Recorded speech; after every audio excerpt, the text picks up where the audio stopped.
Members, good morning. It's the appointed time and we have a quorum. I call the meeting to order. We have 2 hours. This meeting will end at 1 o'clock. Let me welcome the FS, the DFS, the Secretary for the Bureau, as well as their team. Members who would like to ask questions, please press the request to speak button. I will first ask the Financial Secretary to make his opening remarks. FS, you are very popular indeed. There are 49 members waiting to ask you questions.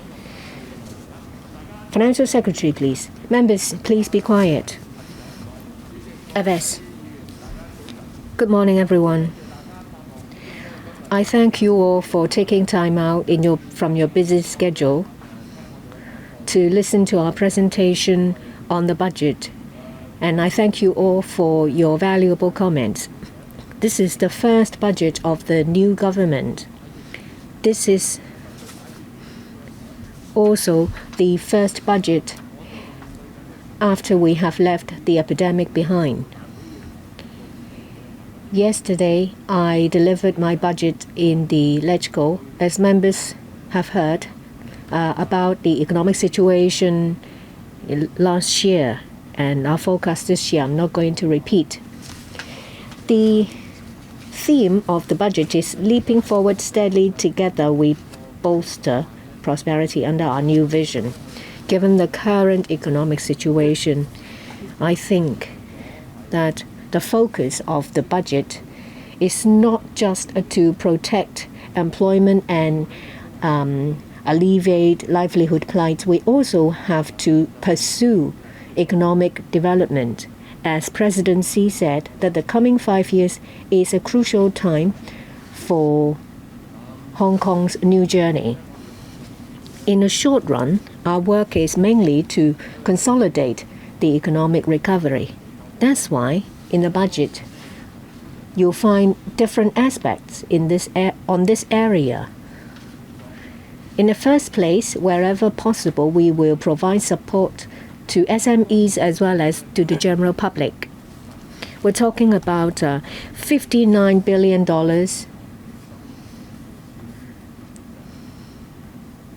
Amongst the new measures in the budget, this accounts for 80%.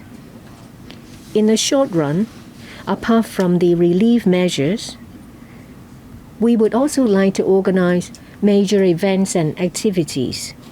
In the past 3 years, we have somewhat been isolated from the outside world. We'd like to make use of these mega events to attract business visitors and pleasure visitors. These events will attract big spenders, and they are a group that is viewed by many different countries. Our work also focuses on the internal environment. We would like families to go out, participate in these events, and spend a good time. So these are our various events. I would like to leave more time for members to ask questions, so I'm not going to list out these activities. In terms of the economy, as you can see that we have spent quite a lot of ink on this. Under the 14th five-year plan, our country has positioned Hong Kong as the 8 new centers. In the budget, we have set out our vision in the mid and long term. We would like to start a discussion so that we will find a good direction for moving forward.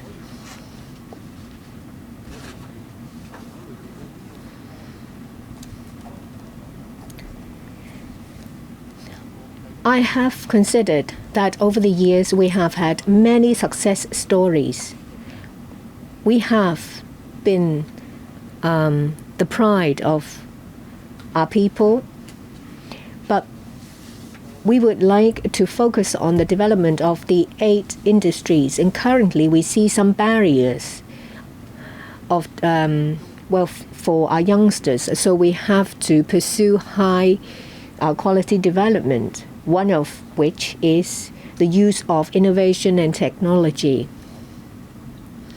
And we think that we are able to step up our drive and pace in this regard. First is to make use is the digital economy. That is the direction pursued by our country and the rest of the world. This has completely changed the business model of many different areas. These are the fundamentals. If it's done well, it's just like a good infrastructure of transport. It will give life to many different areas. Apart from helping enterprises to digitalize, there are also some new areas, say for example Web3. We think that Web3 is the new trend. This entails many advantages. Of course, regarding some other areas like virtual assets, there are pitfalls. So we need to be responsible. We need to regulate well and put in place a sound regulatory framework.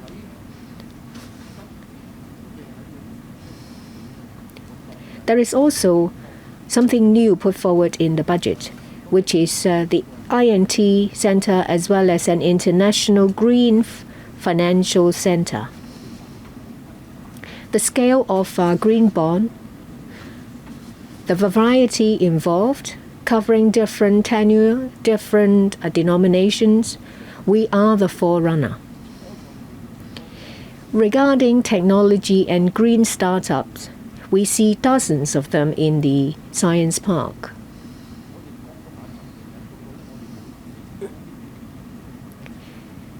There is work done in different areas, but they are not consolidated. There is no other place where there is a positioning of combining technology and green finance. We do think we enjoy an advantage in this realm. If we have the determination and with our fundamentals and our position as an international city, we will be able to do more. There is plenty of potential here. In 2021, according to some statistics, the market scale is $35.5 billion, and in 2030, the capitalization of this industry is $410 billion with a potential to grow by 30%. Well, apart from the 8 centers, and there are also areas we have been leading. That is the International Financial Center. In some industries, you see that we mention about innovation and technology a lot. Over the past few years, we have devoted about over $100 billion in it. We now have created an ecosystem. This is a good start. We have the one country, two systems principle. And given our positioning in the international community, we enjoy an advantage in the attraction of talents. But still, there is a gap between results. We don't just have to create an ecosystem. We have to make sure that we are able to create industry clusters and good employment opportunities. That will be the first step towards success. That's why in this regard, we have put a lot of resources into it. We have the supercomputing center. We plan to have the supercomputing center. Without this center, we will not be able to go as far regarding artificial intelligence. Apart from that, there is the microelectronics. We plan for the microelectronics research institute, research and development institute. We have the support of our country. In the 14th five-year plan, there is a positioning in this regard, that is in life and health science and technology. We have already started our work. We have the Inno Hong Kong platform in the Science Park. We will also put this platform in the Lok Ma Chau River Loop. We will cooperate with the mainland. If data can cross the border and used in specific areas,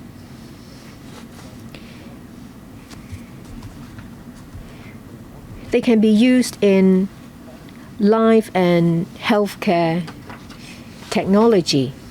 This will be conducive to the development of new drugs. There is huge potential.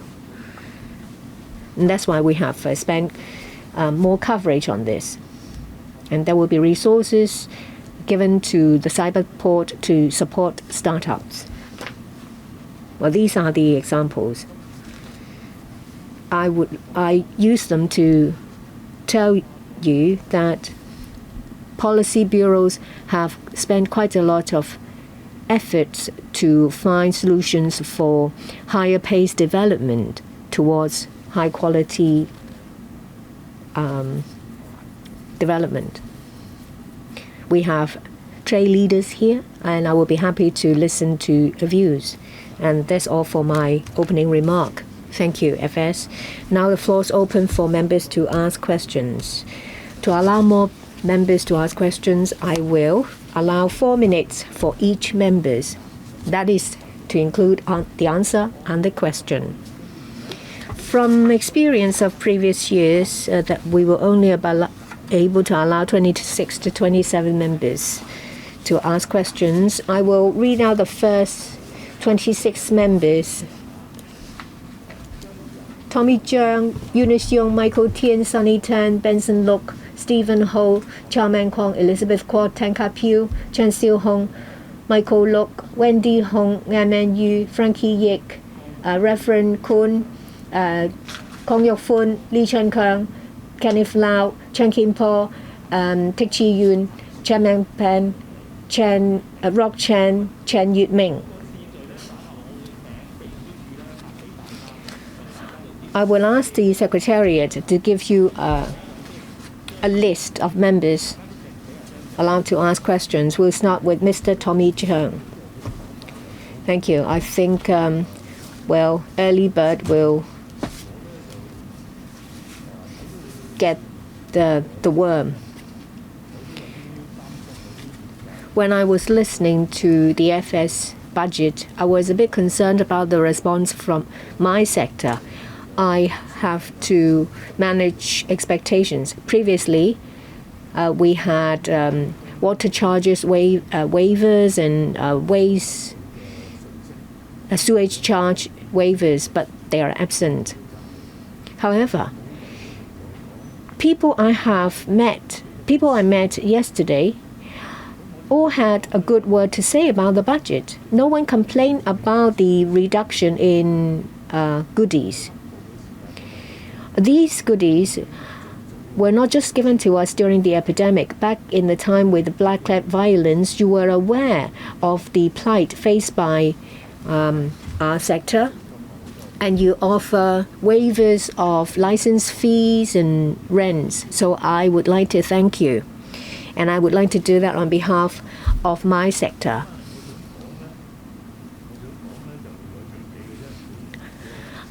I only want to say about a couple of things. Paragraph 33 in relation to the giving out of air tickets by the airport authority.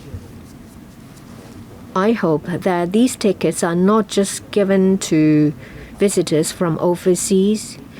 What about visitors from the mainland who have to fly to come to Hong Kong from, say, Beijing, Inner Mongolia.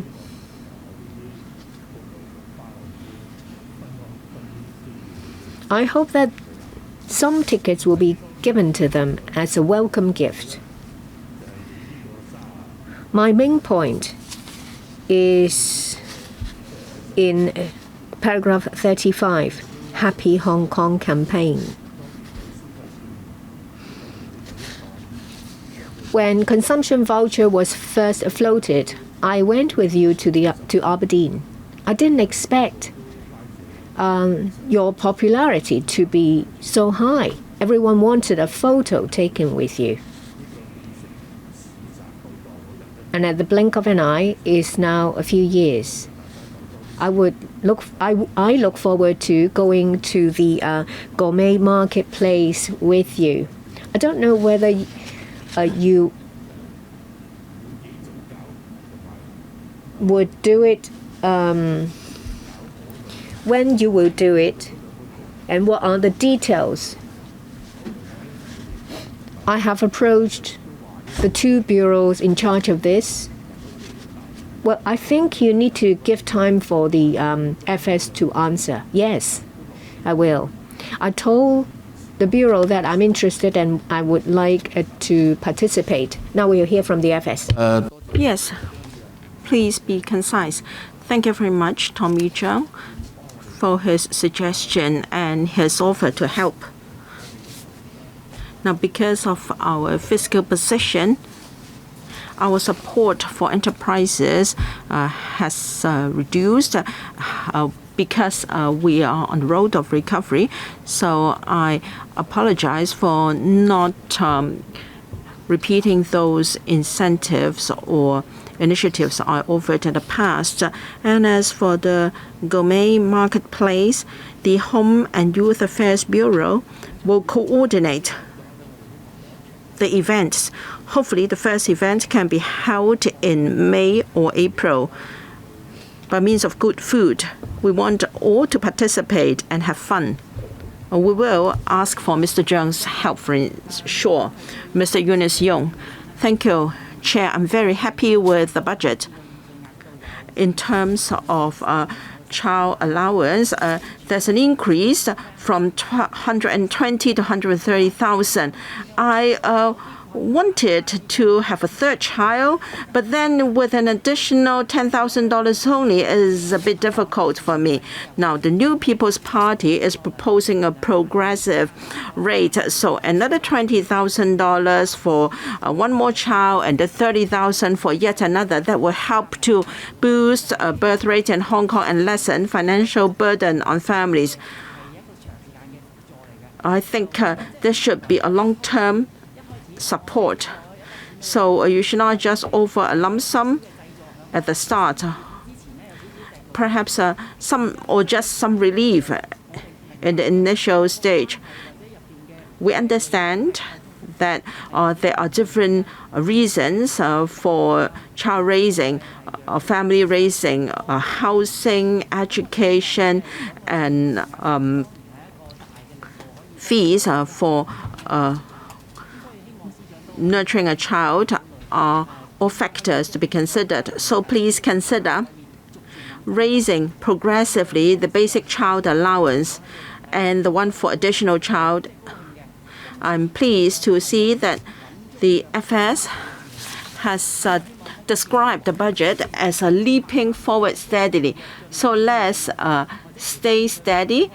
And then in terms of the child allowance rates and other tax allowance rates, I hope they can be increased. Now, the FS understand that our population is aging and our birth rate is low. And so you have devoted to the area of providing support for elderly persons at home and to continue employ elderly persons. While you support carers, you should also support employees of carers. Some of us have employed foreign domestic helpers. Please give us some subsidy. It is impossible for elderly persons to take care of themselves at home. Neither can their elderly spouses. So if we support people to age at home with the help of foreign domestic helpers, we give them some support. This will be helping a lot of family members because adult children are under pressure in taking care of their elderly parents and would like to see our burden relieved. I'm pleased to see that the FS has taken into account a number of factors and also smart government. You have devoted quite a lot of measures to that. You have to reserve time for the FS to reply. Yes. And AI, I hope we can promote smart government and smart living. We can enhance the government's modernization in governance, and this is also what I've been asking for. FS, thank you.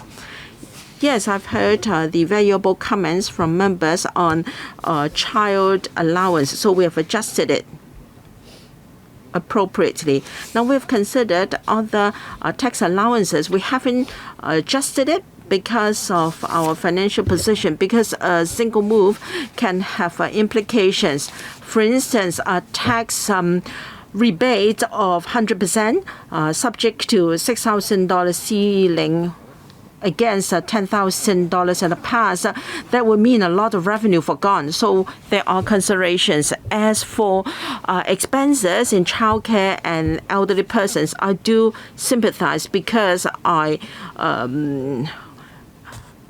have experience in this area. Now, what about employment of local domestic helpers, not just foreign domestic helpers and part-time helpers? We have to be thorough. Otherwise, a measure may not be a piece of good news to everyone. Mr. Michael Tan, I'm here. I'm on the right-hand side. Good morning, Michael. The short-term relief measures. Now, the roundtable has made suggestions to you, and you've helped everyone.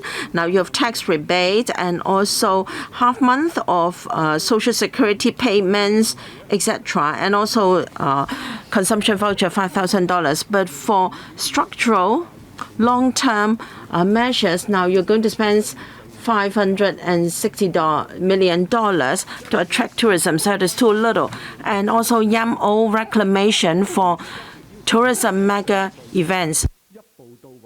We want to have an international race course for motor cars. Now, if you can have this infrastructure, they can replace many minor tinkering with the system. You still talk about Hong Kong Disneyland, which is old already. If you do not have new international mega events, how can we be attractive? And in every year's budget, now apart from goodies we all care for and highlights of the year, I think the most important thing is your fiscal management policy. Now you talk about the GDP. I expect that in 27-28 our fiscal position is going to be stable. I think you can't really be accurate in your forecast. In recent land sale exercise, it was aborted. So I'm not as optimistic as you are. Like many experts, I hope that you can start studying of our tax structure. You set up a tax study working group a long time ago, and in para 195, you said that there must be sufficient discussion in the community before you can make a decision. Now, if you don't even start the discussion, how can there be ample discussion? On the one hand, you said that our narrow tax base is good enough, and then you dissolve the working group.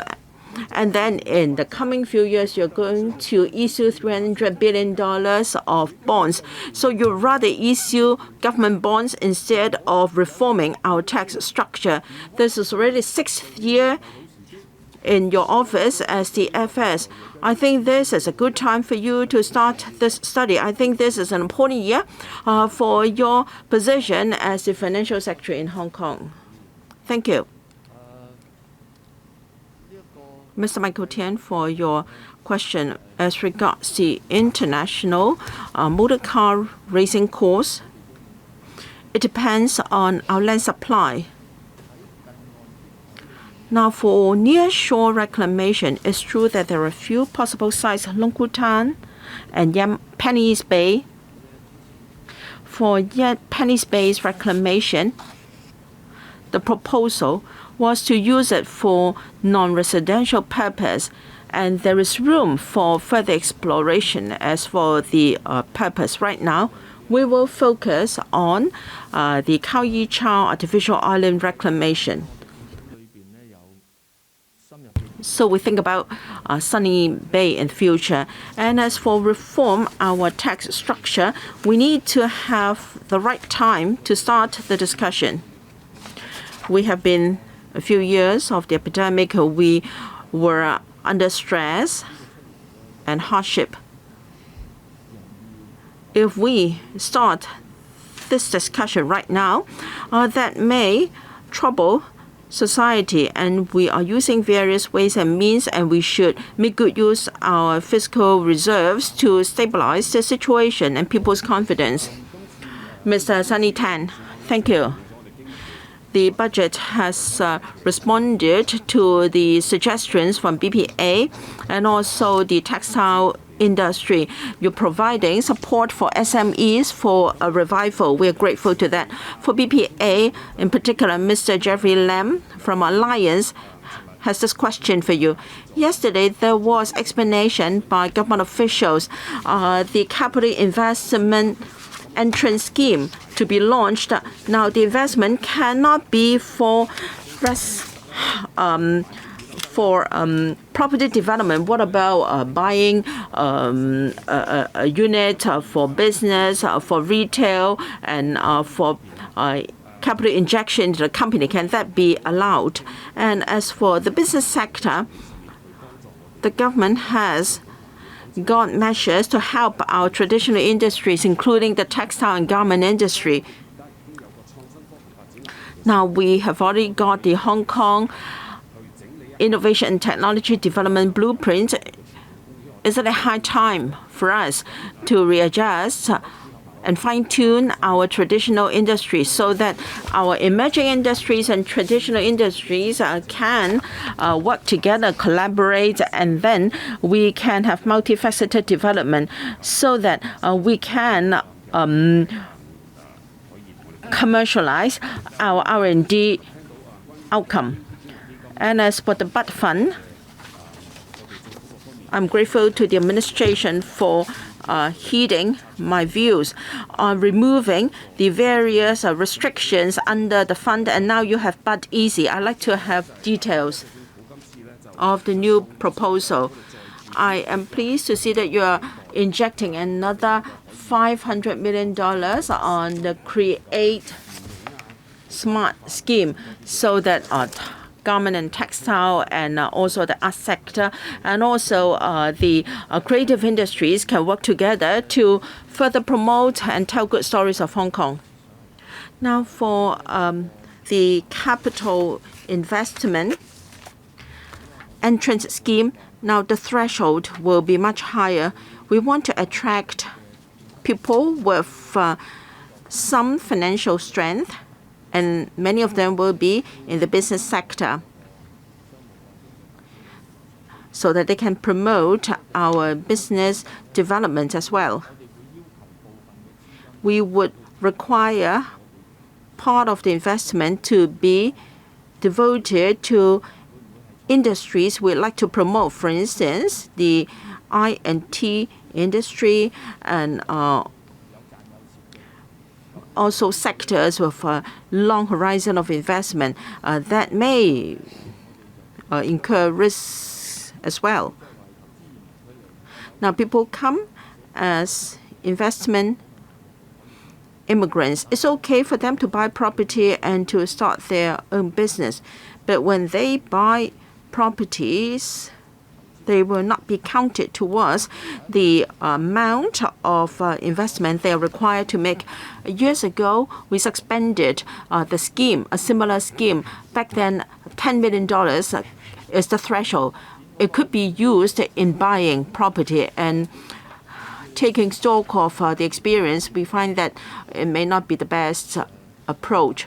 I agree that there can be crossover of different industries together with technology as well. For instance, textile is a traditional industry in Hong Kong. Together with fashion, it can be a good way of development. We're happy to explore with the sector and experts. And expertise comes from the industry itself. If you have any new ideas, we're happy to discuss with you.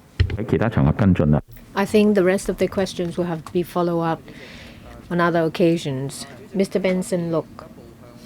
Good morning. When we're on the way to recovery and normalcy, general public and the commerce and industry sector would like to get some money in their pocket. The consumption voucher is the energy bar before you pick up your pace in a marathon.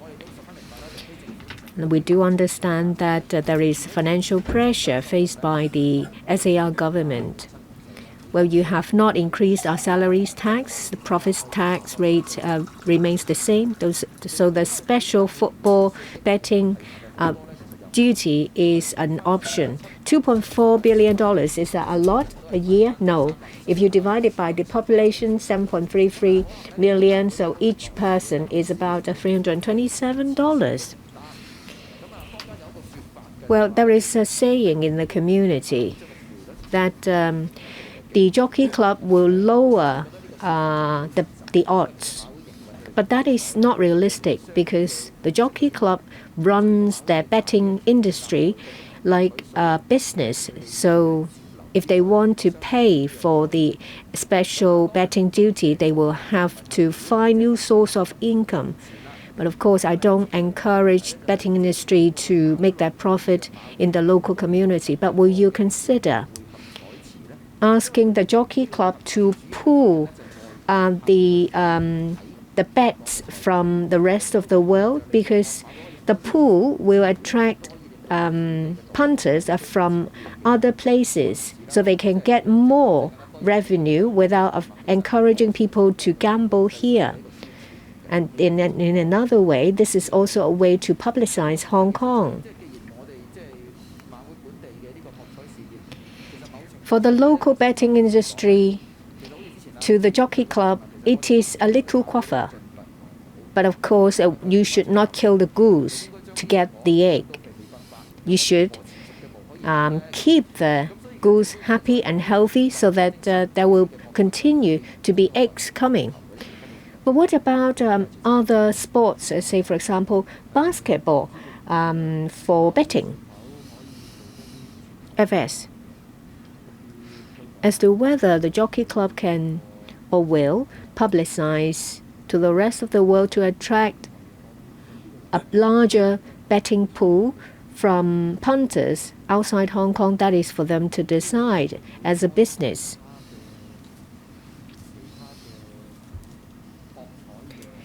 Regarding other types of bets,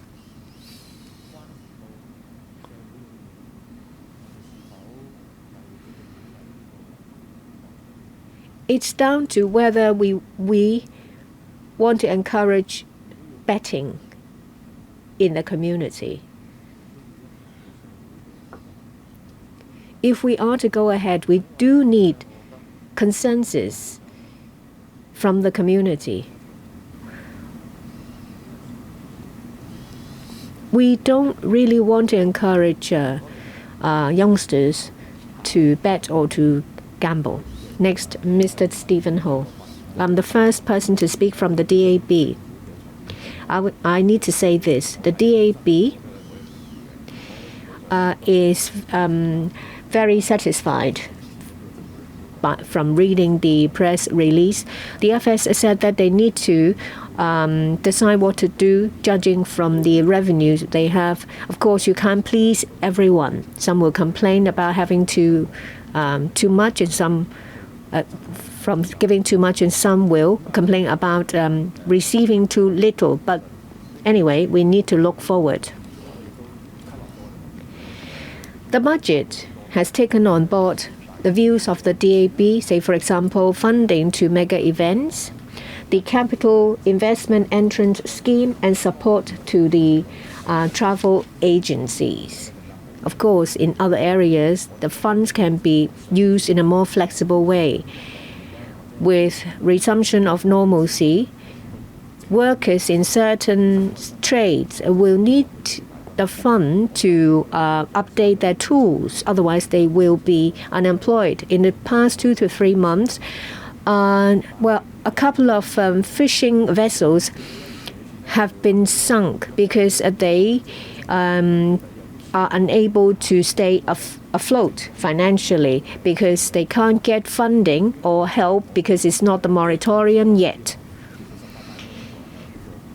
Well, after the 20th National the Party Congress, they talk about high quality development in the fisheries industry, but it's not mentioned at all in the budget. Well, we should seize the opportunity. In Zhuhai, Huizhou, and Guangdong Province, and a number of other municipalities, they talk about putting in resources for the development of the fisheries industry. In the policy address, there is a mention about sustainable development of the fisheries industry. But it's not just about a blueprint. You have to make sure that the development of the fisheries industry can integrate into the development of the GBA. And it's said that the budget will have to dovetail the policy. In the policy address, the policy address mentions about a blueprint, but there is no detail in the budget in this regard.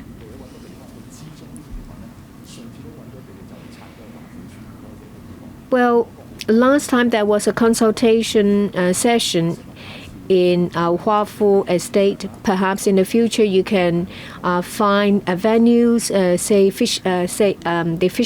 the fish market or Yunlong Community Hall for consultation. The same reminder, yes.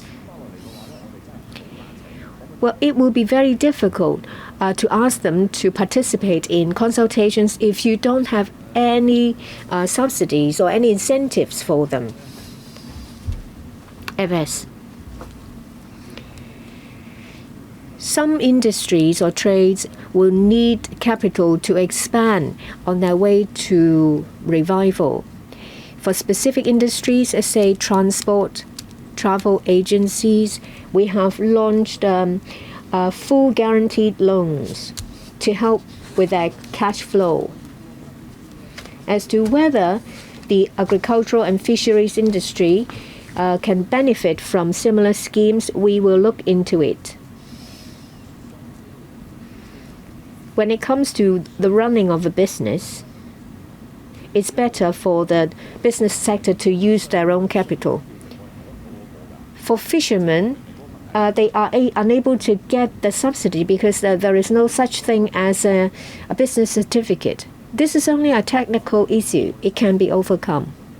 Well, if you tell me that they have had no business in the past 3 years, how can they take out a loan? Well, there are ways. The formulation of a blueprint is undertaken by the Environment and Ecology Bureau. Funding can be used for research for the sector. We have already done a lot regarding removal of barriers. If there is more we can do, certainly we will consider it. Mr. Chairman Kwong, thank you. FS, the magnitude and amount of goodies has been reduced. However, we see how active and pragmatic you have been. You have made the business environment better. So you focus on developing for the future, and in this way help the plights we are in. We need manpower for the development of the economy.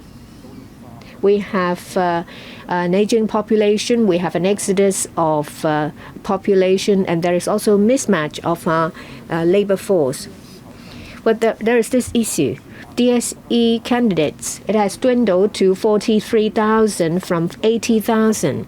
We have developed different industries, the innovation and technology, but we can't use only artificial intelligence.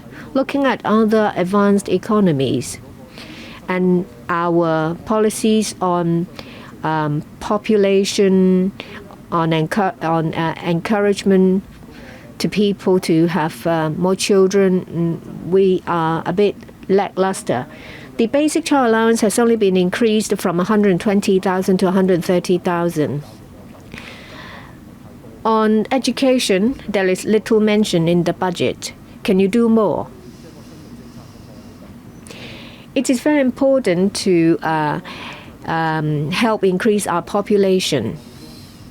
And there is the capital investment entrance scheme. It's good that you exclude investment on property. We need to protect the property market. But there is a news coverage saying that it does not include mainlanders. Well, but mainlanders have money. Why don't you give them quotas? For Dubai, London, Singapore, they all want to recruit elite Chinese people, and you need to move ahead with the times. Thank you. Eves. Thank you, Mr. Chow.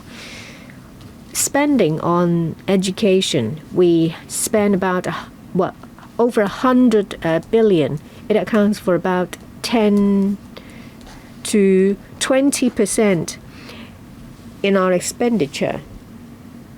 During the consultation sessions, there are views saying that the student population has been reducing. So the number of cohorts reduce as well. So we need to spend less on education. However, we have kept our efforts on education expenditure. The degree of reduction is rather small. So this will not hinder our sustainable development. On the labor force, the Labor and Welfare Bureau is conducting population projection on manpower. When we have the findings, we will be in a better position to see what our manpower position is, to make plans. Well, of course, we work to groom local talent, but it takes time. In the short run, we need to import manpower. Relevant policy bureau have been following up on this. Ms. Elizabeth Quat, I strongly support the budget. I think it is pragmatic and is delivering results. There is strong support on INT. It's not just a leaping forward. I think it's going to be a sprint. But there are bottlenecks: land, manpower, and information or data. I've asked about land from the River Loop and Santin. When will the land be available? On manpower, how can we increase manpower for them to join this sector? For data, I asked the government to formulate a coordinating bureau for data. On the other hand, there is attraction of visitors and to improve our image. Please make good use of technology, to use it to provide better and more personalized experience for visitors. In relation to our capacity, previously we asked for subsidy or interest-free loan to the tourism industry. So how are you going to help with this industry to increase its receiving capacity? Well, there will be $100 million to support women. perhaps for pregnant women of an older age, you need to give more help. The middle class said that they have been ignored. They feel that they are under tremendous pressure. Of course, there is an increased child allowance, but the parents' allowance still too low, and there is no tax deduction for expenditure on foreign domestic helpers. Well, there is a support hotline. It's good, but it's still inadequate. So to the middle class who have to support the children and the parents, I think you need to do more. Can I defer to the Deputy Secretary to discuss land for innovation technology? I thank Ms. Elizabeth Quat. Well, the trend is excellent for development of INT in the northern metropolis. We have about 250 hectares of land for INT industry, and at the Loop, over 80 hectares. The first three blocks are being constructed, and they can be completed late next year, the earliest. And of course, we should maximize land use, and there is also expansion plan in the cyberport. FS. Now, because of our fiscal position, now we have seen fiscal deficit for 4 years in a row. Last year was over 240 billion. This year, over $150 billion. So we have to live within our means. We have just raised our basic child allowance and additional child allowance. For the rest, we have to wait a bit.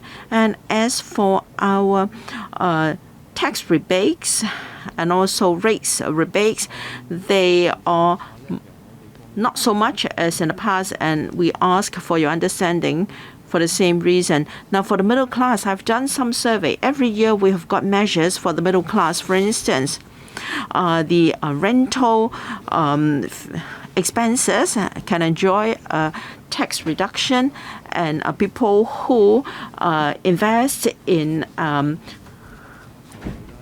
the MPF and also annuity, they also enjoy some tax deductions that would mean over $20 billion forgone in government revenue. All in all, we like to take care of different groups in society, but then we really have to live within our means. Mr. Tang Ka-piu. Thank you, Chair. FS. The budget scores a very high mark, and I think you have really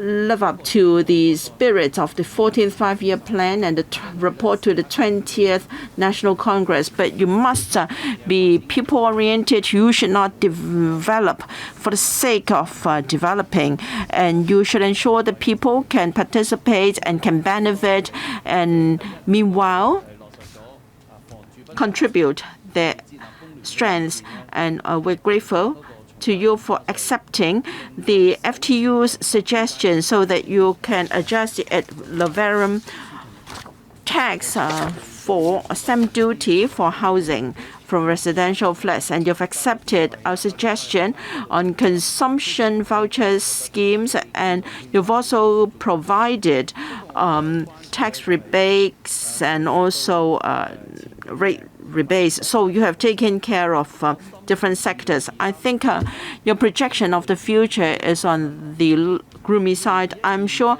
2023 must be a better year than 2022 for Hong Kong. Well, in 2021, we had a surplus of $18 billion. For 2023, I'm sure the atmosphere in society is much better, and we have a normal travel between Hong Kong, the mainland, and other places. So I'm confident that next year we will not see any deficit. There may be even a surplus. So I hope you can be more ambitious and then implement this people-oriented approach.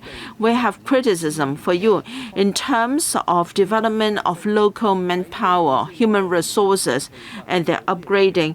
There is very little in the budget Now you have new measures and good ideas for the economy and enterprises. But what about human resources? Women labor participation rate is still low. Now you're going to spend all $100 million on childcare services. That won't be enough for childcare, even if you spend the whole money on that. What about the unemployment rate of people aged between 15 and 29? They are over 70%. How come they cannot join the labor market? Now, even if they can have jobs, are they engaged in jobs related to the 8 important centers assigned to us by the country? Now, we have to promote employment. We have to ensure they get high-quality jobs so that they can share the fruits of economic development and prosperity. FS, we are cautiously optimistic about 2023. For sure, it would be a better year than the last. However, very often our assessment has a time lag when it comes to the stock and property markets. In 2021, both markets were on an upward trend. In 2021, we had 75,000 transactions in the residential market, and the figure fell to 40,000 last year. So we have to look at the different elements and the impact on the economy and the employment situation will differ. Now, for 2023, our expected growth is in the region of 3.5 to 5.5%. I think that is appropriate. As for human resources, well, the budget is limited in space or volume, and we have VPAT for our people to offer high-quality jobs to our young people. We have to upgrade our industry structure so that we can have a diversity of jobs for young people of different aspirations to pursue their dreams. Some young people like arts performance and creative industries, so we have the measures to encourage their exchange in with their counterparts in the GBA, for instance. But then there was the epidemic, and that could not materialize. Support for women. We should not just unleash their labor potential. We like to alleviate the burden, whether we're talking about care of elders at home and their children. Women are under tremendous pressure, so we have deployed $100 million in the budget to promote childcare services and for upgrading of women. And they can also take part in interest class they choose. Now, if we do it well, if we yield results, we are happy to deploy more resources to this area. Thank you, Mr. Chen Xiu-hong. Thank you, FS. This is the first budget of the new term of government, and also the first after we have eased the epidemic and also reintroduced quarantine-free travel. I like the title, that is Leaping Forward Steadily, and together we boast prosperity under our new vision. The FS is being moderately liberal, and over 80% of the measures are for our people and SMEs. There are relief measures where the government is capable. It wants to take care of our people and to promote economic recovery. I think that deserves our praise. Now, when it comes to attraction of talents, you have introduced a new capital investment entrance scheme, and then applicants must invest in the local asset market, excluding property, that can help to prevent speculation in properties. Now, can the FS consider this encourage investors to invest in designated industries such as green finance, green technology, virtual assets, on I&T industries, etc.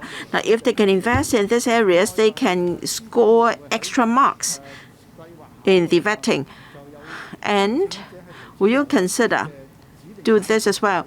When applicants invest in designated industries, they must employ a certain number of local employees to promote employment in Hong Kong. $30 million will be reserved for setting up the construction, testing, and R&D center, so that there can be testing and accreditation services. $30 million is just a small amount of money. And there is no mention of application of I&T to improve industrial safety, and there is no mention of how you can address the manpower shortage. Will part of the money be used to encourage the sector to make good use of I&T to reduce industrial accidents? Or further, can you even provide more money for the sector to do this? Now, on your views on the new capital investment entrance scheme, we have jotted that down. It will be considered by the relevant bureau. As for the construction or the Building Testing and Research Institute, now in the budget we have set aside hundreds of millions of dollars for the CIC Construction Industry Council, which is the platform for the construction sector. And there are centers established by CIC to explore various the application of various I&T in the sector. And the resources involved is quite huge. So the money now here is just for testing. It's just to boost their efforts in this regard. Mr. Chen, when the FS addressed the question of manpower shortage in various industries in Hong Kong, this is particularly so in the construction sector. There was a projection by the CIC, and we cannot wait until the next policy address because the sector has severe manpower shortage that affects the progress of works and also site safety in particular. We need the middle-ranking people to monitor site safety. Now, the Labor and Welfare Bureau is doing a test or projection of different sectors. Now, for the CIC, the manpower shortage in the construction sector is up to $10,000. 10,000 people. For instance, carers in residential care homes for the elderly. We are taking action for industries that have an acute and urgent need for manpower.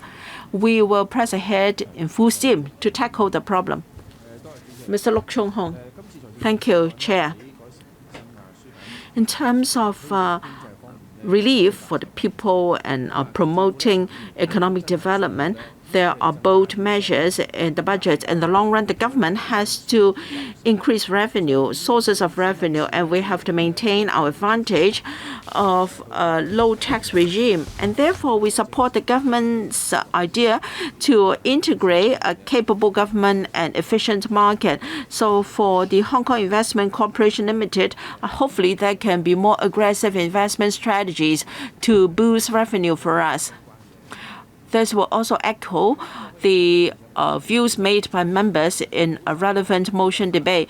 Now, for return, take the exchange fund. The return was 4.8%, and for the future fund, 9.8%.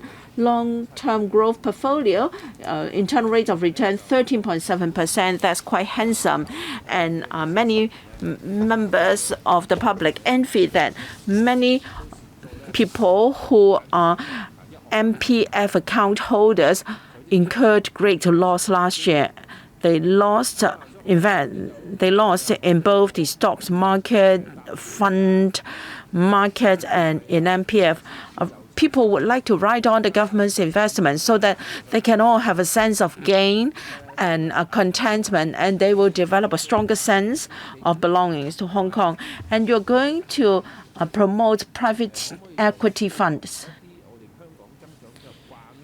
Can you have investment products packed to our long-term growth portfolio so that there can be fixed term of investment for January members of the public? And also for our silver bond, it offers an interest of 4%. Can we have this guaranteed return fund of 1% over inflation under our MPF schemes? Now, Chair, you are an expert in this area as well. Can the government promote products of this kind? So can you allow the community to write on so that we can have similar investment choices? FS. Thank you, Chair. Thank you, Mr. Lok, for his question. We've been thinking about how to benefit the general public. That's why, after I have taken office, we have increased the scale of silver bond.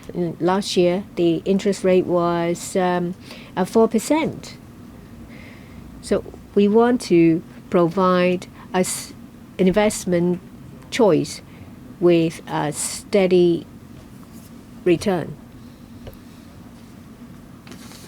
The MPF involves all employees in Hong Kong. It's their savings. We want to find investment products with a steady return. We have set out some goals, but it's not easy to reach these goals because the market is volatile.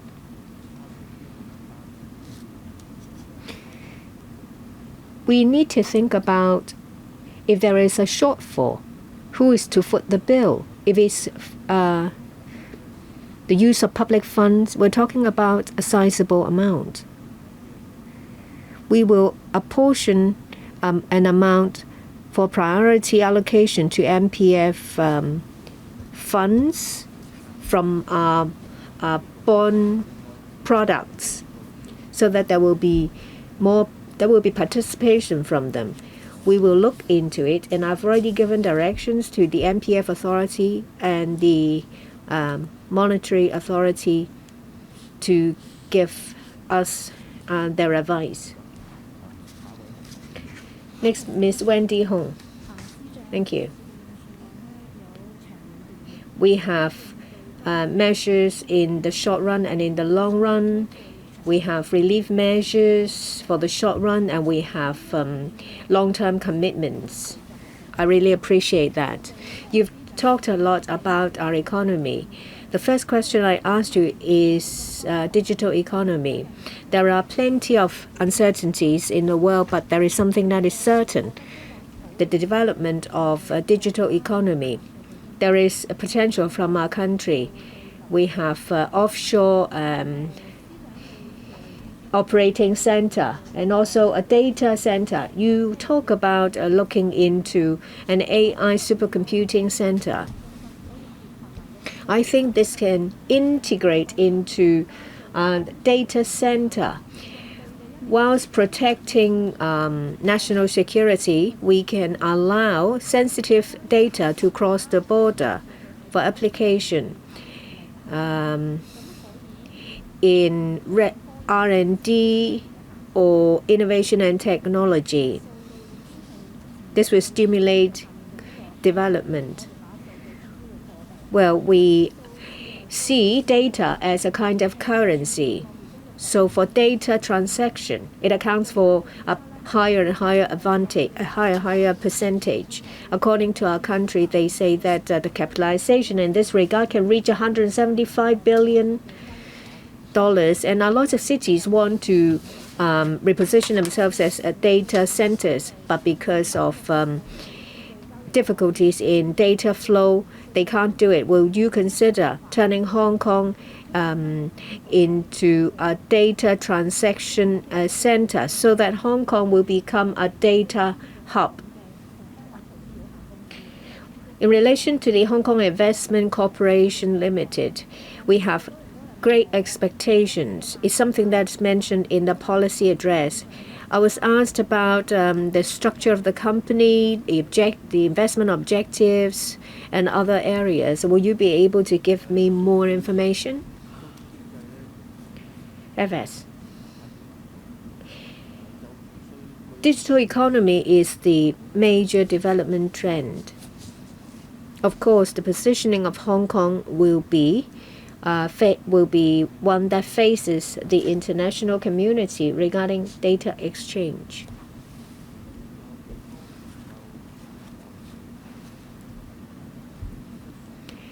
As to how much, that is the degree that we can connect it to the mainland, and how we can ensure security of data exchange is something that we do need to think about, because without security, we won't be able to move ahead. This is our vision. But this is something that the Digital Economy Development Committee will look into. We have already set up the board of the Hong Kong Investment Co-Investment Corporation Limited. There are familiar faces from the business sector. The intention of setting this company is that sometimes the government needs to be involved. So there is the Co-Investment Corporation Limited. These investment projects aims to attract enterprises. Of course, those with strategic importance will be approached. In relation to the GBA investment portfolio and INT and the $5 billion, they will all be covered. This is the starting point. As to how we can make better use of the co-investment investment corporation is something that we will be happy to talk to members about.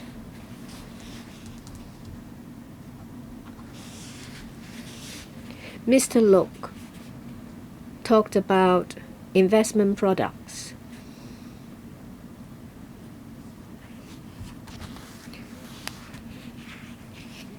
Safe investment products for people to choose from is an area we will look into after we've started our work, but we have to move steadily.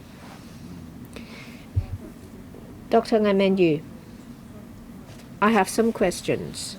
First, just now, the Financial Secretary talked about deductions. Will you look into the tax deductions for local helpers so that we will be able to see some results in the next budget? Well, for grassroots, because of insufficient childcare services, they have to employ foreign domestic helpers or local part-time helpers as well. In relation to gerontology, there is a fund, but most of the applicants are care homes.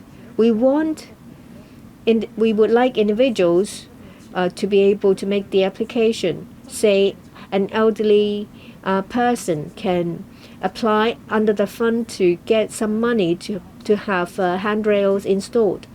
And there is the internship for university students. Now they can go to either to the mainland or overseas for internship. But if they want to do internship in Hong Kong, there is no subsidy. Will you consider adding a local internship scheme?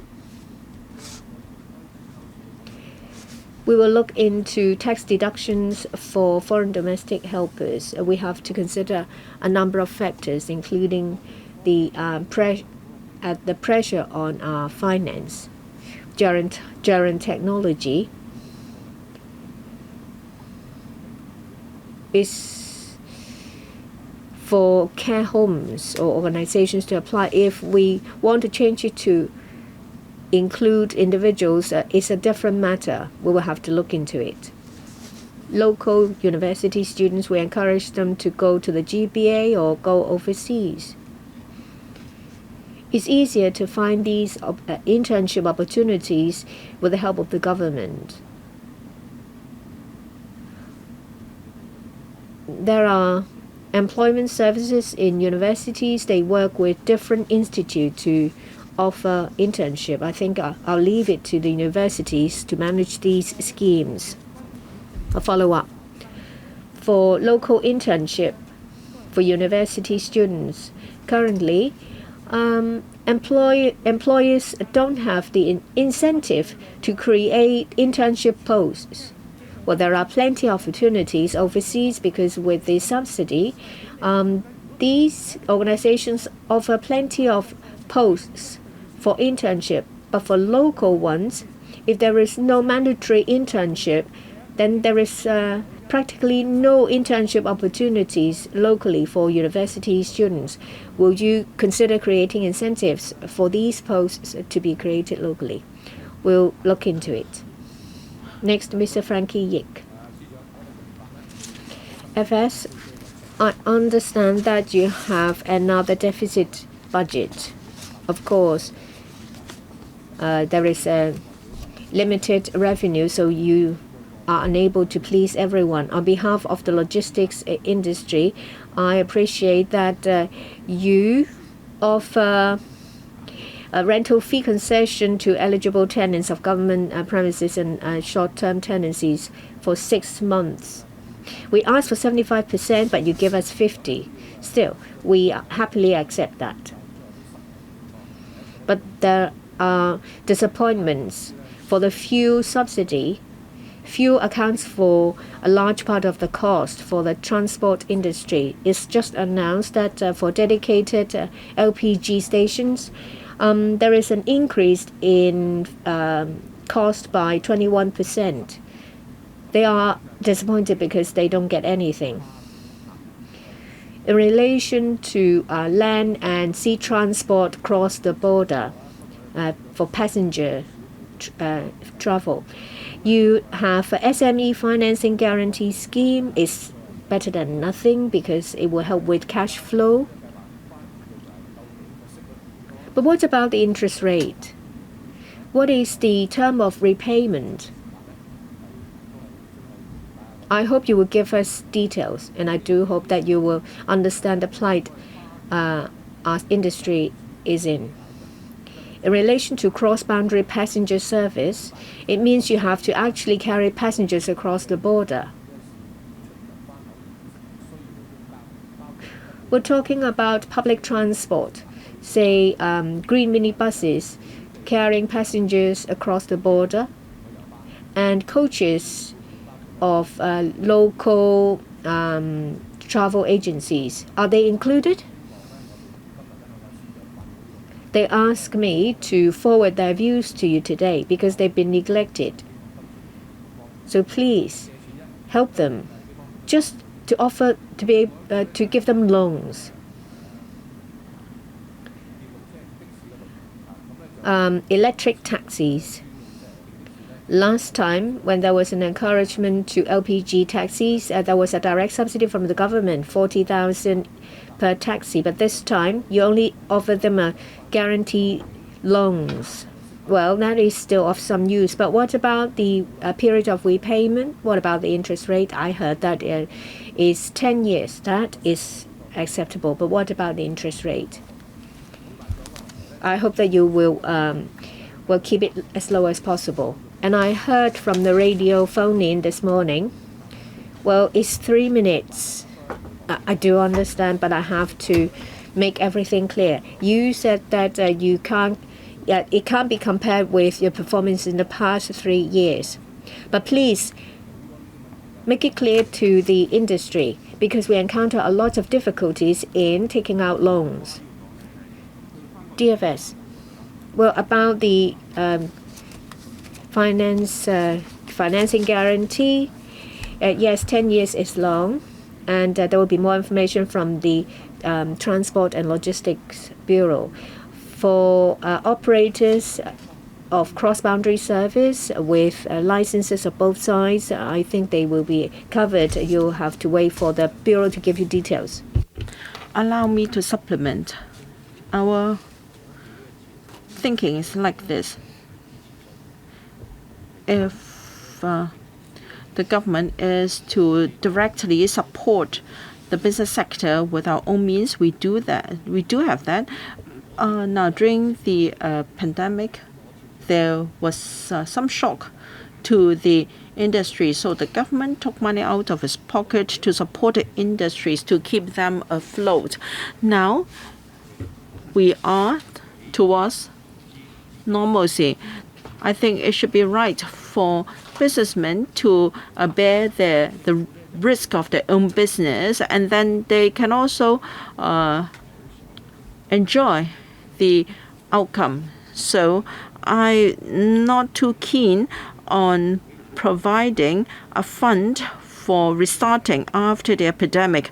Rather, we provide SME financing guarantee scheme, and businessmen can do their own calculation, and if they think that business is viable, then they can take out a loan and do it. Now we are towards the road of normalcy, and we are in such a financial position. I think it is much better for the business sector to take out loans from the market. It's not really appropriate for the government to provide money directly. Mr. Reverend Peter Kuhn. Thank you. We understand it's not easy to be responsible for managing our public finances. Now, you're going to charge $2.4 billion from the Hong Kong Jockey Club from football betting duty. According to the press release from the Jockey Club, is not going to reduce its recurrent contribution to the charities trust. Now, we understand that this is the recurrent part, but what about the non-recurrent part? With less means, I'm afraid the efforts will be affected. Now, I'm not a woman. I have to say a few words for them because $100 million is not really sufficient for our women in society. Another part is about the harsh measures. I understand the government's dilemma.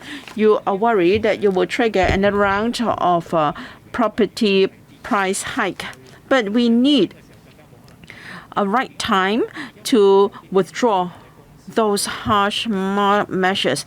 Some NGOs or companies have been saying that they are waiting for the right moment to buy properties, maybe for investment or for accommodation. They are waiting for the right opportunity. In particular, local NGOs. I can understand the dilemma faced by the administration, but will you consider the right moment for removing the harsh measures?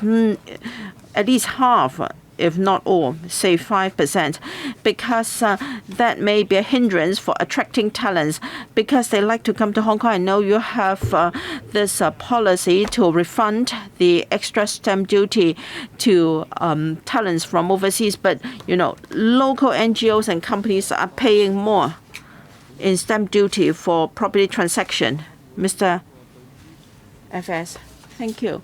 Regarding the Jockey Club's contribution to charities, yes, that is noted. As for our resources for helping women in Hong Kong now, as I said, that is just a starting point. If it proves to be useful, we will for sure invest more. As for the harsh measures, Reverend Kuhn mentioned whether we will remove or cut the new residential stamp duty. Now, in 2013, that's the background of the introduction of the harsh measures. It was in October 2013. Now, we have the buyer's stamp duty to control buyers who were not Hong Kong residents. And then in those transactions, it was found that about 27%, and it was still rising, that people bought a second residential property because the demand outstripped the supply.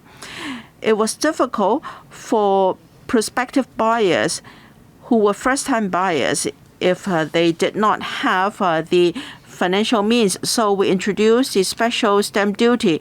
It proved to be useful for a while, and then gradually its effect went off because now this is because of the rate. Now it was first up to 2 million and then to 3 million, and then the highest stamp duty is only 4.7, and even double stamp duty was not strong enough. So we had no choice but to introduce the new residential stamp duty. If we remove that, we're very worried. After all, we have a lot of affluent people in Hong Kong, and they're people who worked very hard to save up for their homes. Given that supply is limited, we should always take care of those who are not homeowners yet. Mr. or Reverend Kuhn mentioned NGOs, in particular those who are eligible under Section 88.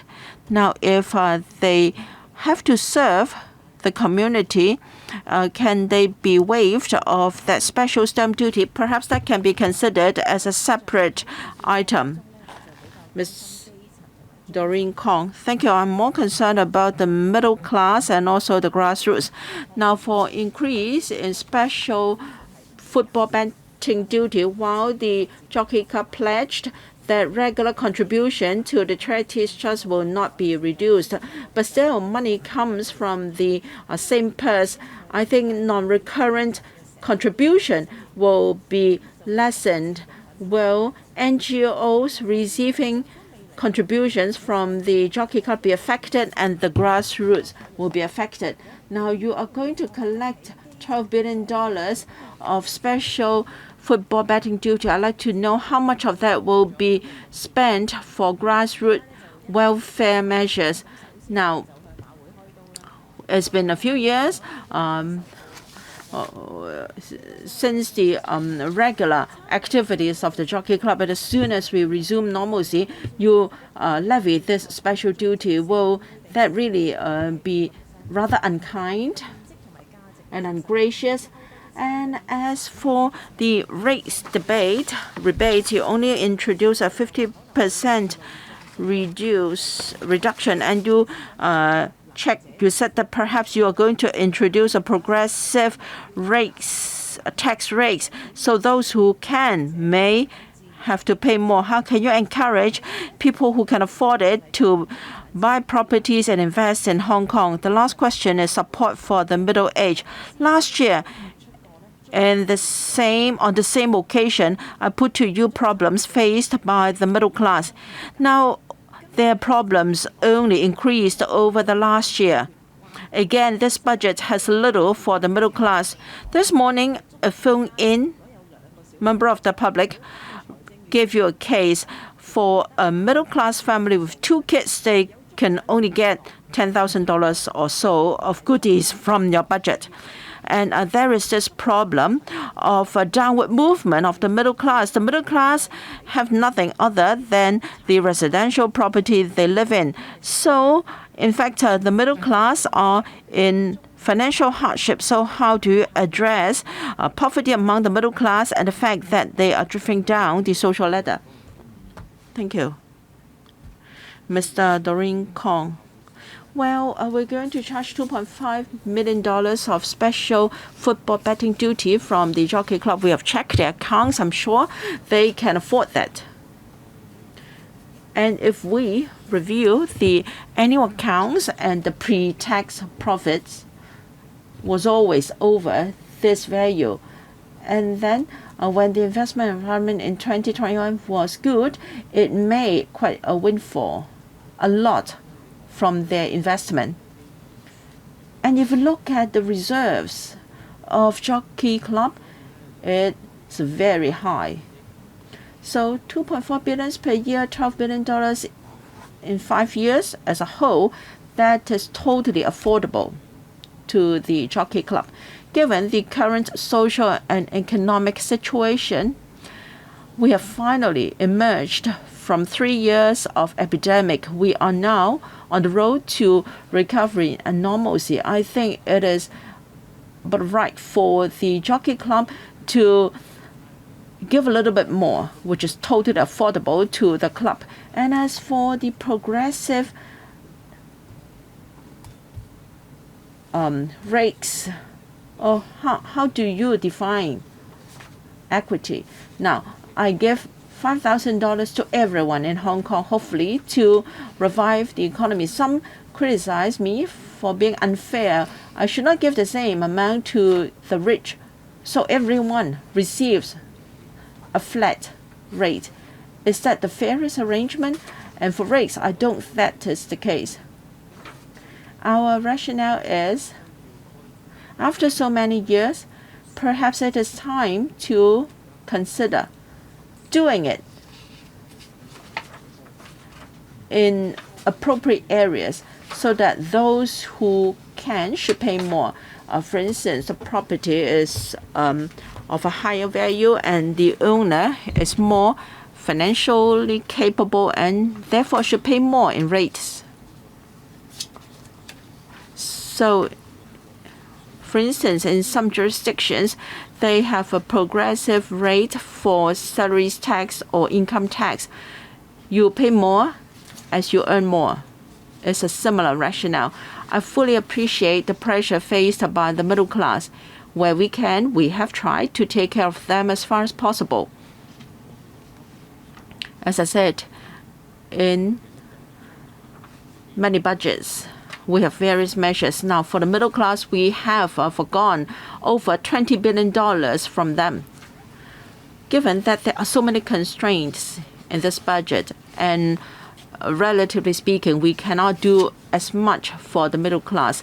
I hope you can understand. They are always in my mind. Thank you. Mr. Lee Chen Keung, thank you. I think this is a budget to consolidate our strength. There are many things in the INT area to take care of our current situation and to introduce new products to catch up with the times. And I hope the government can do more in many areas and legislators will support you. Now, my concern is our population. Now, we have to attract talents, and thank you for accepting the Liberal Party's proposal on the capital investment entrance scheme. But if you don't include the mainlanders, well, they are very smart. They can always make a day tour and come to Hong Kong through another country. And is that your original intention? Now, come to our birth rate, which is at a very low point. Now, it's only 30,000 per year, 3 times less than our peak at 90,000. And so for the basic child allowance and additional child allowance, the increase is from $120,000 to $130,000. So it's only $140 per month, not even enough to cover baby formula.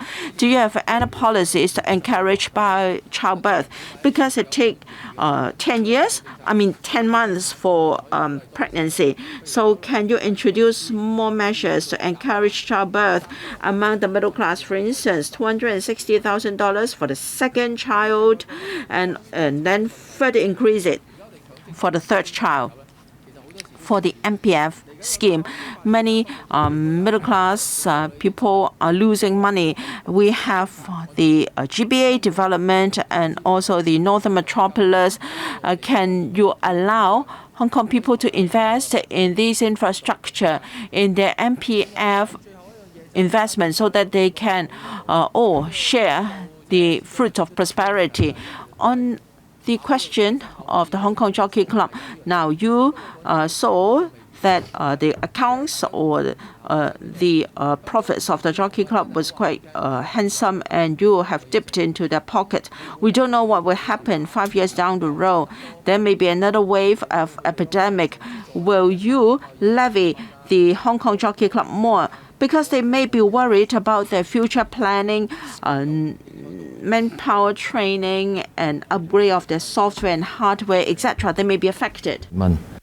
FS, I thank Mr. Lee for his question. We have a dropping birth rate. We don't have sufficient manpower. These constraints will limit our economic development. The government is aware of this, and we have given it an overall consideration. It's an area of work that we will focus on. The middle class would like to invest in products with a steady return. We see that there is a demand for this product, and I've tasked the right bureau to look into finding us an option or solution. For the Jockey Club, we have set the period at 5 years. We don't know what will happen afterwards. Now we charge them $2.4 billion every year for 5 years. Some think that is a lot, whereas others think it's not enough. To us, the important thing is that we will take the money and at the same time monitor the competitiveness or the amount of competition in the betting industry. A lot of people were waiting eagerly for the budget. We are faced with a number of challenges in the past few years. It was a blow, an economic blow over 3 years. A lot of people talk about the betting duty in the budget. I think it's not enough. Well, we're talking about $140 billion from horse racing and $140 billion from football betting, and they have a huge reserve.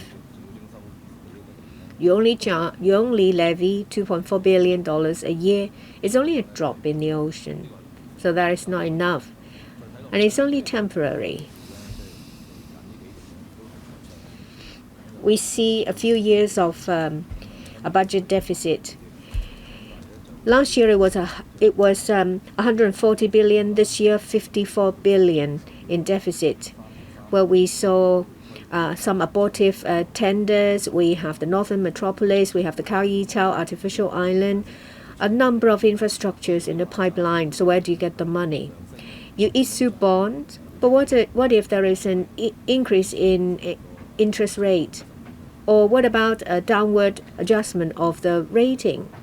All these will affect your financial position. And I'm sure that someone able will be able to overcome all these difficulties. Well, you have got $9.8 billion and $20 billion from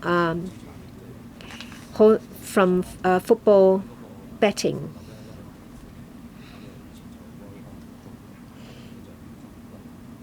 In the past, we have the Royal Hong Kong Jockey Club. Now we have the Jockey Club.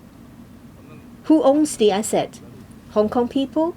I think it's up for debate.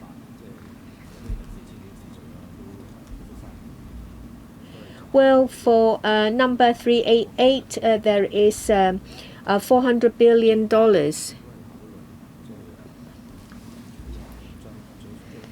So apart from considering the level of competition, will you split sports betting so that the Jockey Club will focus on horse racing?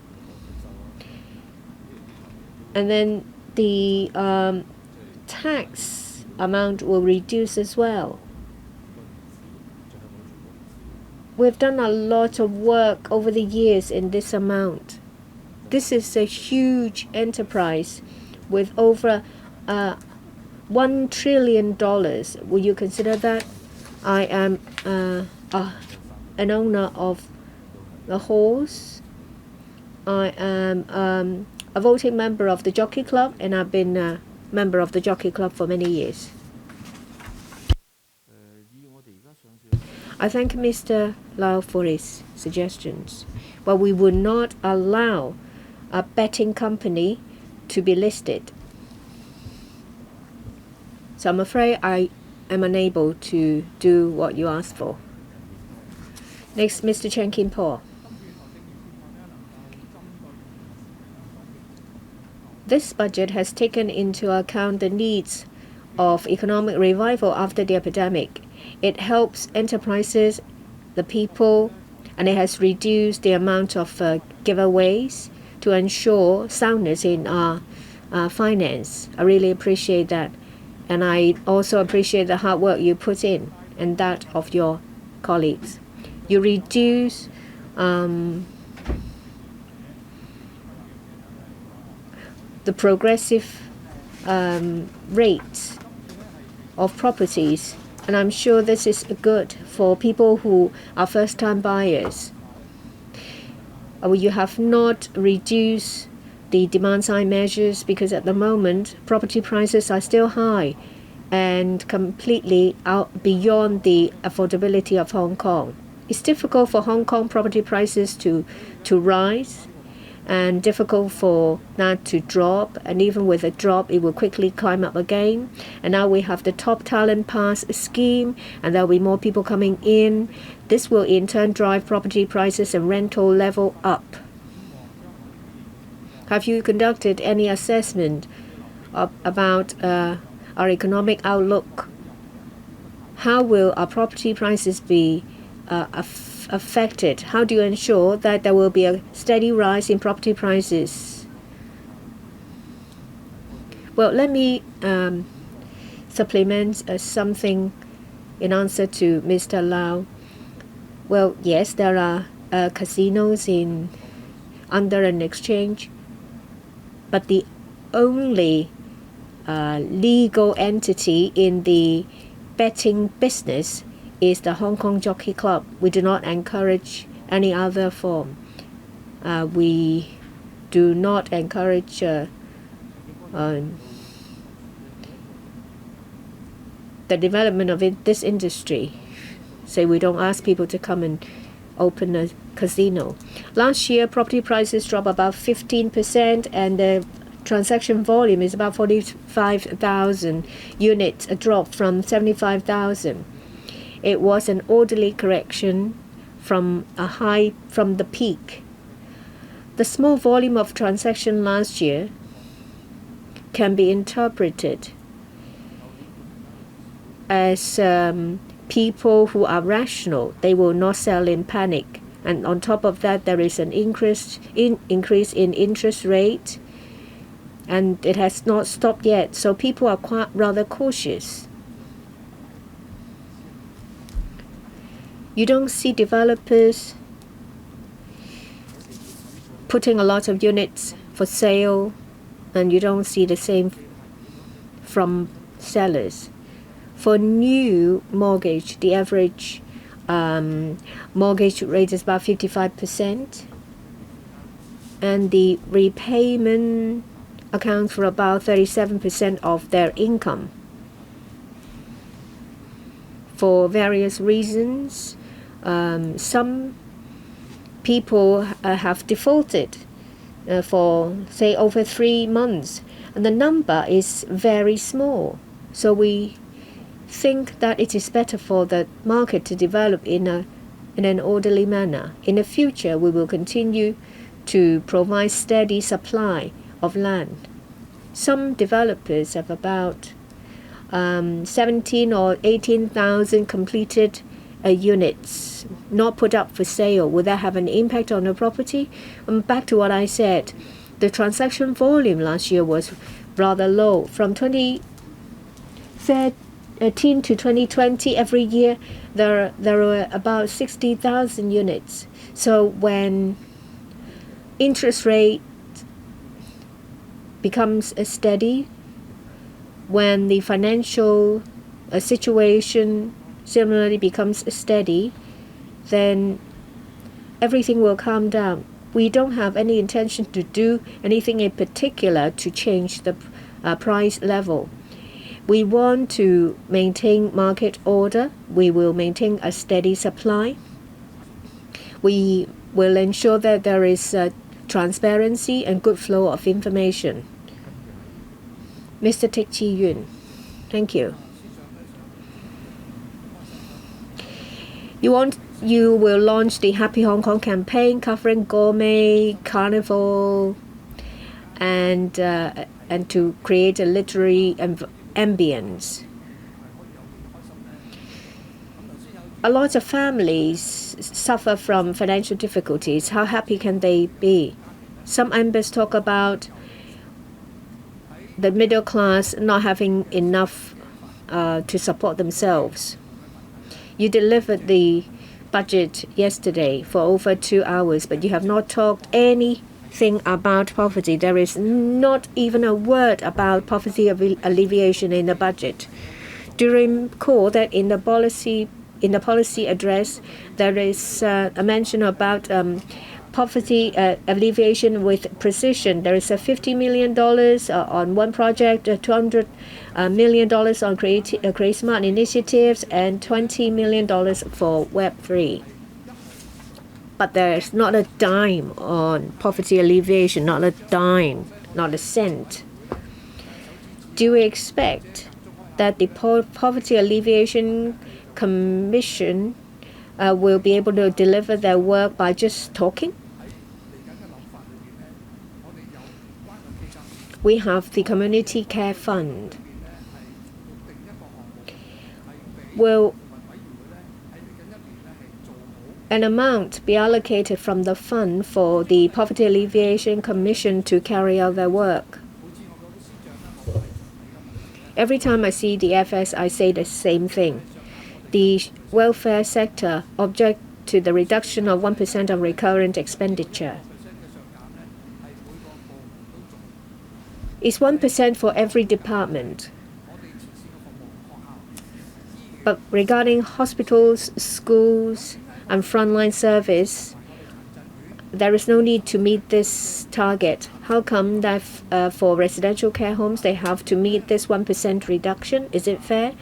The Housing Bureau, the Development Bureau, the Labour and Welfare Bureau said that because of additional work, there will be creation of directorate posts. There is an increased workload in care homes. How come there is no increase in manpower? It's double standard. Is it fair to the welfare sector?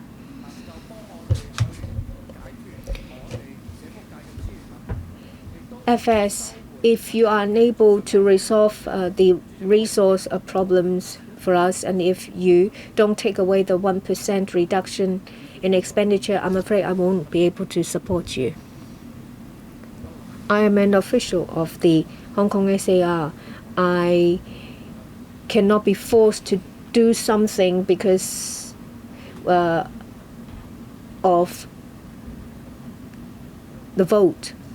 We have to set the 1% reduction in expenditure because of necessity, and it applies to all departments.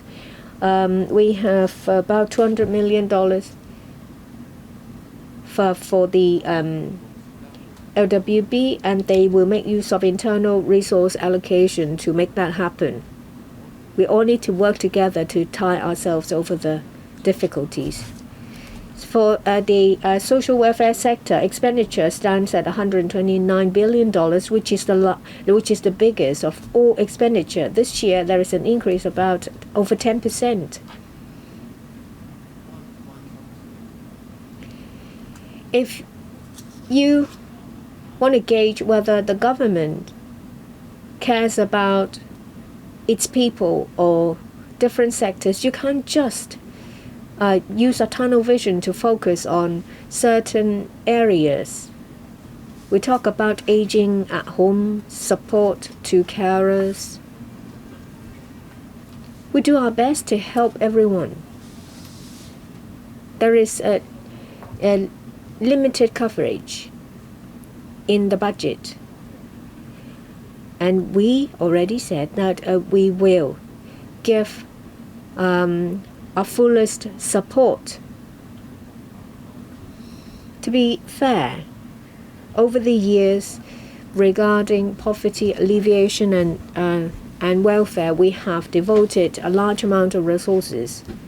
Wherever possible, we do our best to take care of the underprivileged. That is our determination, that is unshaken and unwavered. And this is something that we feel as a responsible government.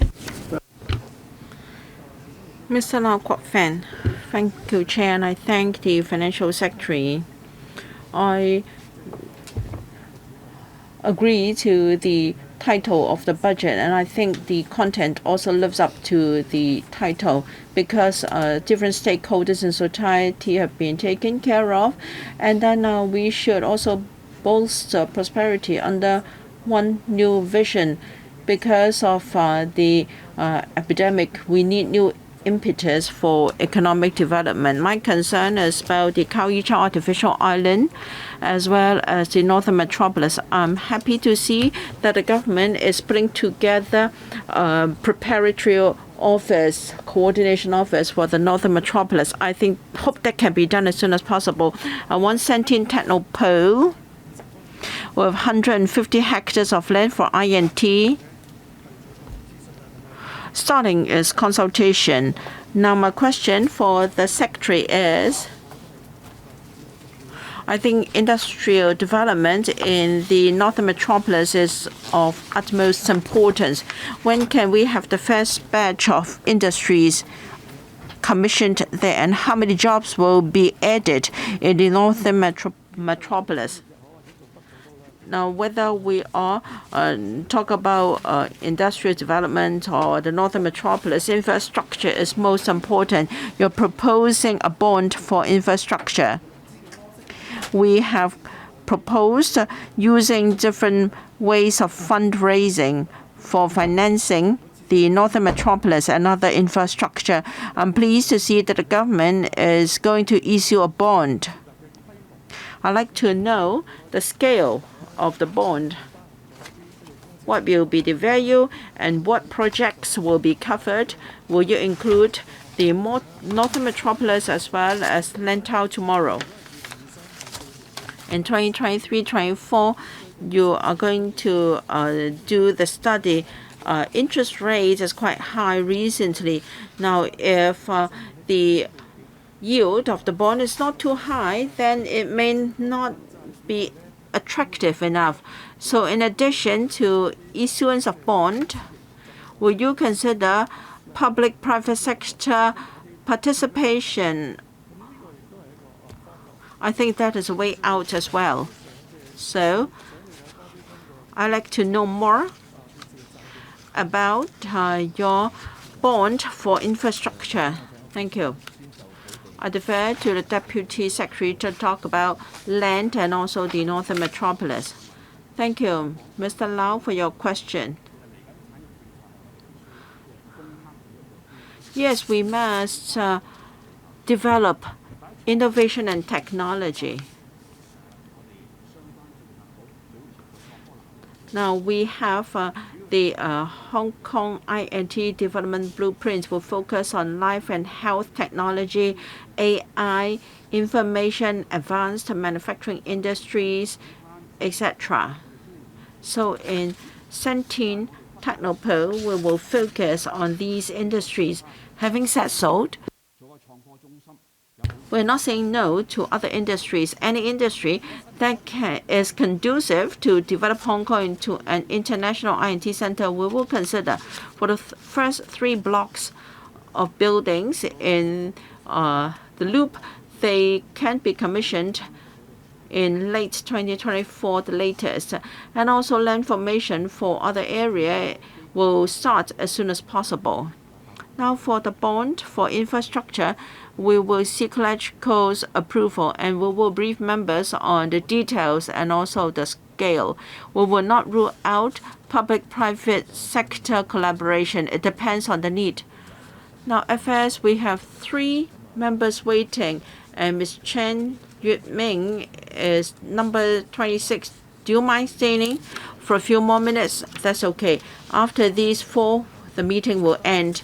Ms. or Professor Chen Wing Kwong, thank you. I thank the FS for providing $500 million for development of Chinese medicine. Given the current financial situation, this goes to show the recognition for the Chinese medicine sector. I thank you on behalf of the sector.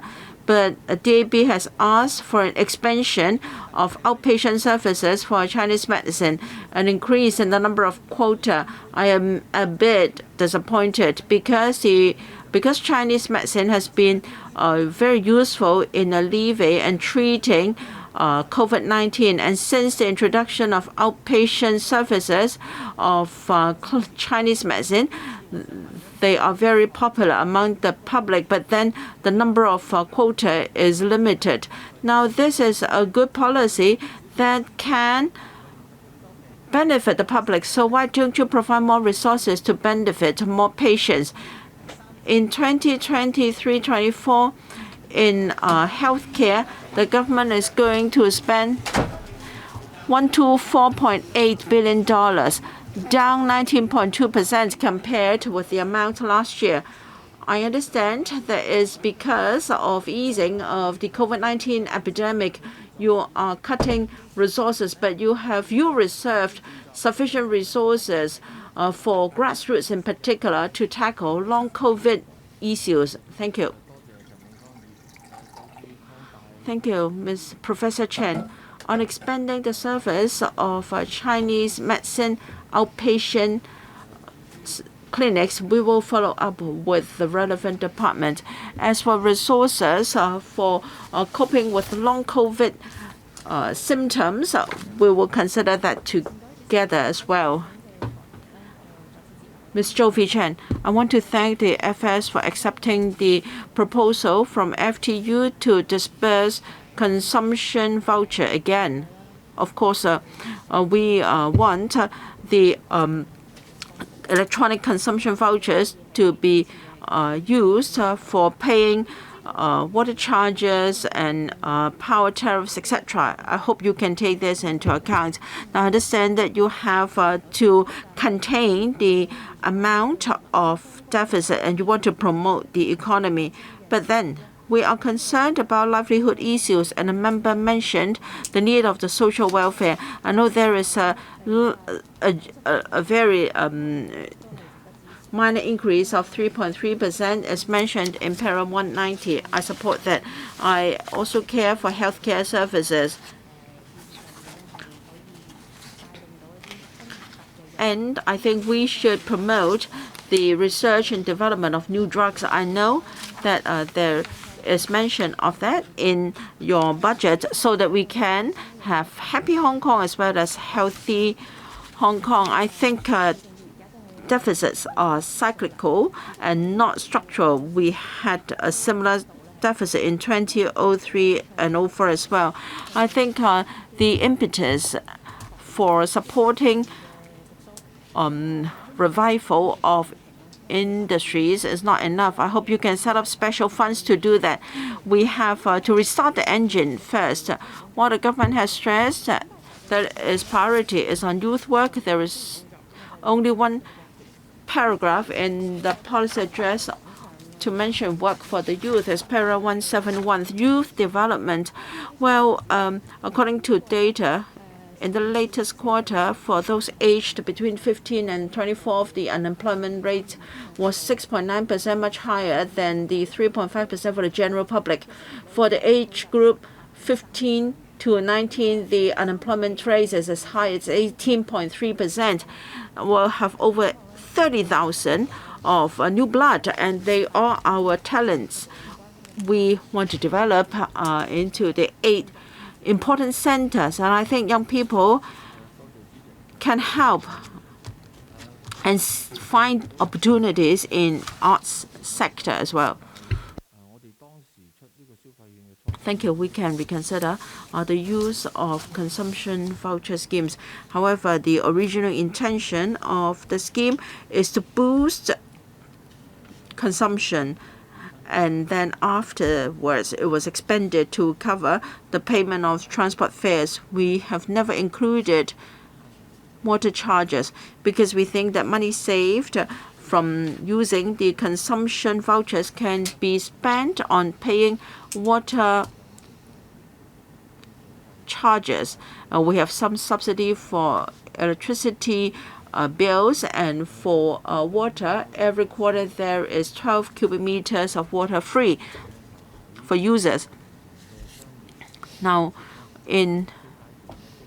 for different sectors, now their restart and revival should be better left to the market. While we have not introduced a restart fund, we have the SME financing guarantee scheme, and the rate is prime rate minus 2%. People may want to expand. For the transport sector, they may have to repair and maintain their vehicles and restart. If they think it viable, they can make use of the scheme. As for youth development, we very much want to do more. You mentioned the engagement in the cultural and arts industry by young people. I know many young people like that. We have resources to help arts groups, the smaller scale arts groups as well. In 1 year's budget, I specified that funding for the arts festival should be used to employ local art groups, and then they can also go to the GBA for performances with the normal boundary travel. They can do so. Mr. Rokshan, the latest budget can both stimulate the economy and support people's livelihood, and it will also allow us to leap forward steadily. I've got a few questions. The government is going to introduce the new capital investment entrance scheme, and we also have the top talent pass scheme. The government has done a lot for attracting talents and enterprises. Now, people take 7 years to become a permanent resident. Can you shorten the period to make the whole thing more attractive? Because we don't want to be on par with other competitors or countries. We want to provide more incentives so that we are more appealing to top talents and people with assets to come and stay in Hong Kong. The second question is, in para 76 of the paper, $3 billion will be reserved for developing basic technology research so that we can attract top-notch talents and scientists to come to Hong Kong. Now, as we all know, the Western countries are suppressing and bullying our country on all fronts, and it's very difficult for the country to import high-end chips, nor can our country make them themselves. So will we consider how Hong Kong can help the country to introduce these talents and tenants and teams and also enterprises to come to Hong Kong so that they can cooperate with scientists from Hong Kong and the mainland so that they can research and develop high-end chips so that we can make a breakthrough, and then we can really give full play to our advantage under one country, two system, FS. Yes, we want to attract top talents to be our permanent residents. Now, regarding shortening the period of residency, this is a major policy. I noted your view, but I think this is going to be a controversial topic in society. And whether we should maximize our international status and our advantageous position in terms of our systems and environment, can we use such advantages to attract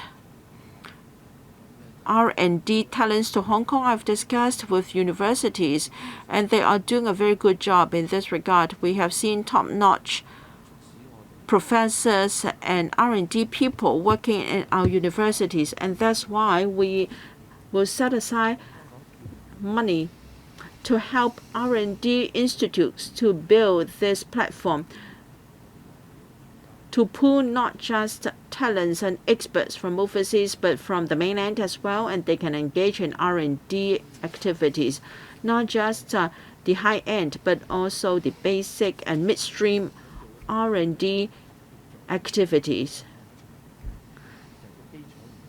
Now, for universities, we'll be talking about the basic technology research in making breakthroughs from scratch. And I'm sure this will be attractive, and I am optimistic about that, and we should work quickly. Last member to speak, Ms. Chen Yu Ming. Thank you. Thank you, FS, and thank you, Chairman. I thank the FS for coming to the LegCo. You have talked about a lot on the INT and the development of the Northern Metropolis in the budget. On a number of occasions, I spoke to the FS saying that, asking whether there's any chance of a combined development of the urban and rural area, and whether Hong Kong people can participate in the infrastructure development. I hope that the FS will launch more initiatives for co-development. But there are villages in the new territories with a long history, hundreds of years or over 1,000 years, and they have made sacrifice during the War of Resistance. If you only make use of the land acquisition ordinance to take their land off their hands, after the land's formed and is sold at a high price, how do you expect villagers to live? How do you expect that prosperity, that posterity will see the government? The government of our country has said that development should be people-based. Would you explore more co-development opportunities in the Northern Metropolis? It can be like a CBD development on the mainland, that there will be plans for co-development between the urban area and the rural area, so that rural areas can share the fruit of development and can participate in the development of our city. I thank Ms. Chan for her views. I will forward her views. The Northern Metropolis is something in the distance. By that I mean it takes time for the development to take place. We need to find a coordinated development. It's something that we will look into. Thank you. If there are no follow-up, I thank the FS, the DFS, SFST and their team. Between the 11th and the 17th in April, there will be 21 sessions of special FC meetings to scrutinize the budget. Members may make use of the internet application system to submit questions. The deadline is midnight on the 1st of March. It's a Wednesday. Meeting adjourned. Thank you.